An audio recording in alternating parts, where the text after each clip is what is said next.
Well, something happened. I guess whatever made this go single player is making all the snow melt down there.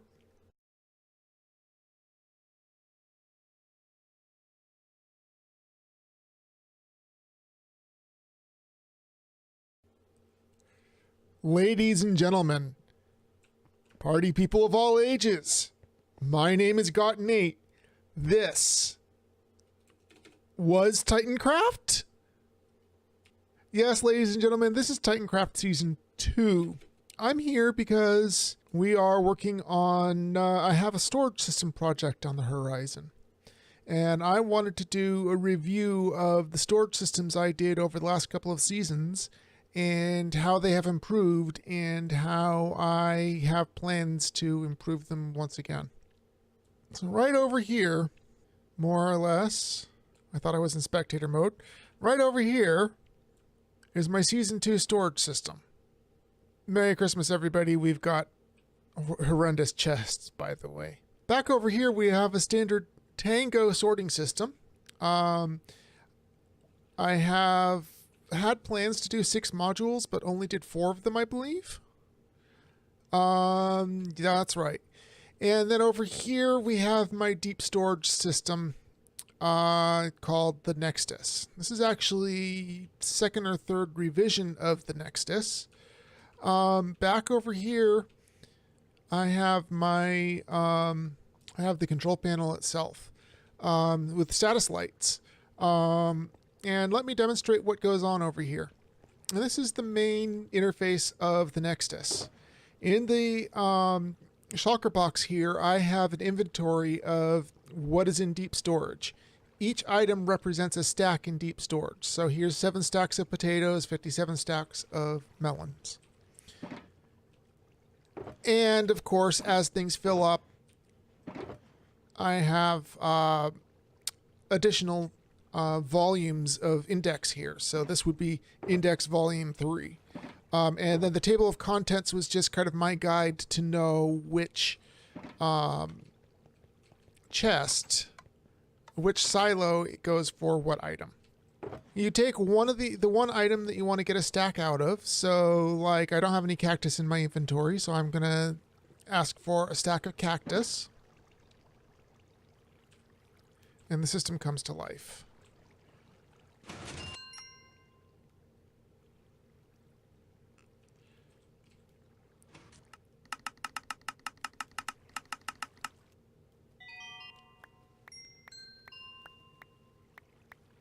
And there you have it. I now have a stack of cactus. So yeah, ladies and gentlemen, boys and girls, party people of all ages, this is where my storage system started quite some time ago. Titancraft Season 2. Let's fast forward to Titancraft Season 3, shall we?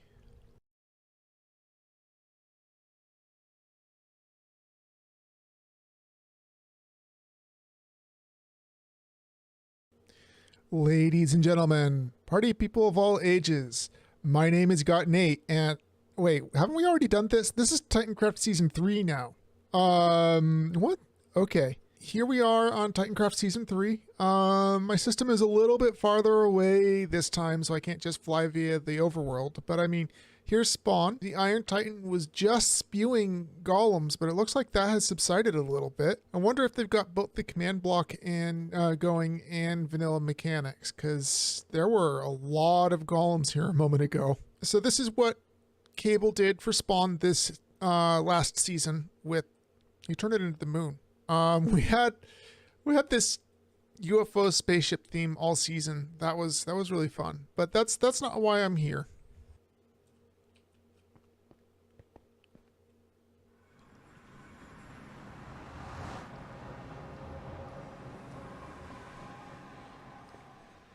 This is Nextus version 2.0. I'm going to do a little bit more detailed overview of this system because this is certainly the improved version. Over here we've got the same control panel as before, and instead of putting into a water stream, I'm going into a trapped chest, now that you can tell with the current date. And I got rid of the table of contents. I've just got three volumes of index. I don't know what's up with volume 3 up there.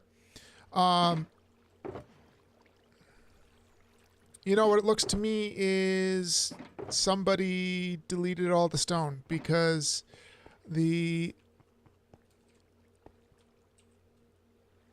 don't have permission.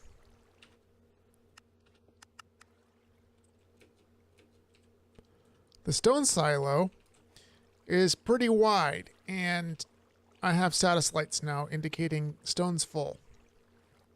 Down here I have most of the same note block programming. I have a little bit of logic over here controlling the rate of the things that go into the system. And I've got a bunches of water streams that are going to need to be re-evaluated on 113 Aqua Updated Aquatic for how all of the items are managed going in and out. Up top, we've got a standard impulse sorting system. And then back behind it, we've got a counter attached to it. So the magenta blocks here are standard impulse sorting system. The cyan blocks are the counters for the silo. And in order to get the 1.5 wide redstone, I have each cell has one of the 2 different configurations. You're going to find something similar down underneath when I get there as well. And so each item that goes through the sort system over here will enable the Etho hopper clock as it's sorting into the silo.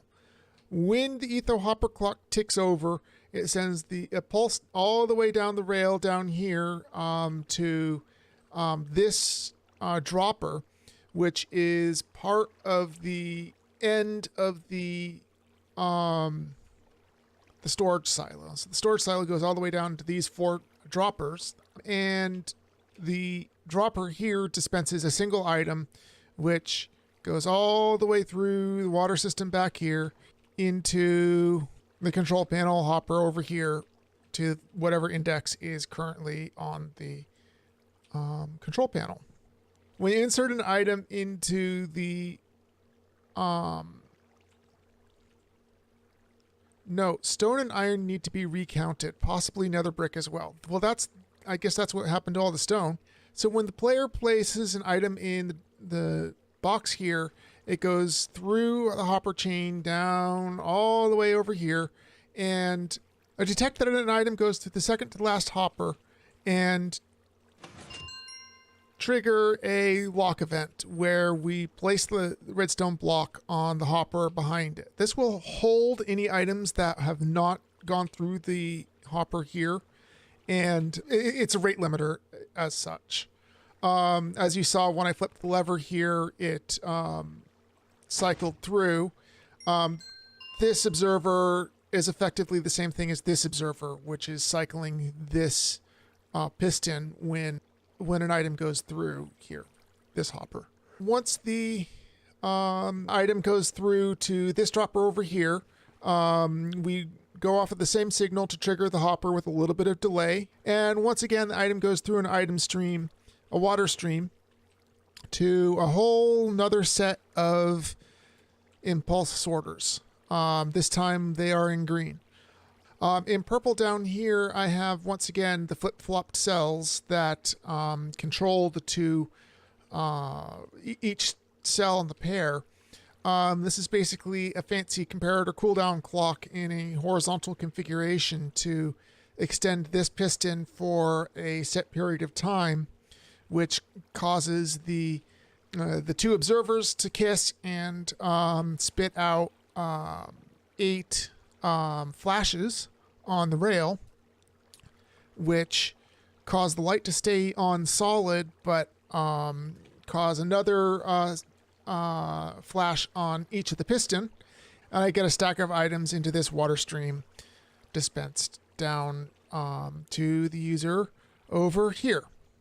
When these Etho sorters detect that an item has gone through, they flash the signal onto the orange line, which goes through a comparator cooldown here and then triggers the reset up here on the rate limiter and allows another item through. I also have on the orange line logic for signaling that the system has turned on or off. I believe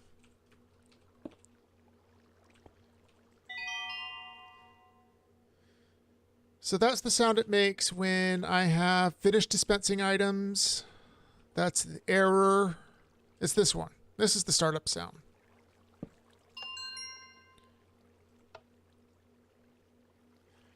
I give it a nice cooldown to give it a time to cycle through the system over here. If I detect another item, this signal gets refreshed and we don't send lots of startup and shutdown noises. If nothing went through this input line, nothing got sorted by this input line, we go to lime green, Iscalium, send a signal, which also triggers a reset on the orange system, and also triggers the error sound, like so. So this is the Nextus version 2.0. Back here I have my 4 cells of Tango sorting system. In season 2, I found that since I only did actually build 4 out of the 6 cells, that I only needed the 4 cells. This season, I actually only built 2 of them and never even hooked them up. Yeah. Once again, we've got deep storage input here, and as for both loose items and shocker boxes, and empty shocker boxes came out over here. I've got a shocker unloader over here that in black that inputs all of the items into the same hopper chain that both the output from the item selection and the loose items input go through. So there you have it, ladies and gentlemen. This was Nextus version 2 as featured on Titancraft Season 3. I do plan to be implementing some new version system on Titancraft Season 4. As a matter of fact, I've already got some footage in the can. My overview of the Nextus did run a little bit long, so this is the abbreviated version, and I might bring the second half of it in a future episode. In the meantime, have a great evening. I'm still got Nate, and I will see you next time on Titancraft. Bye-bye.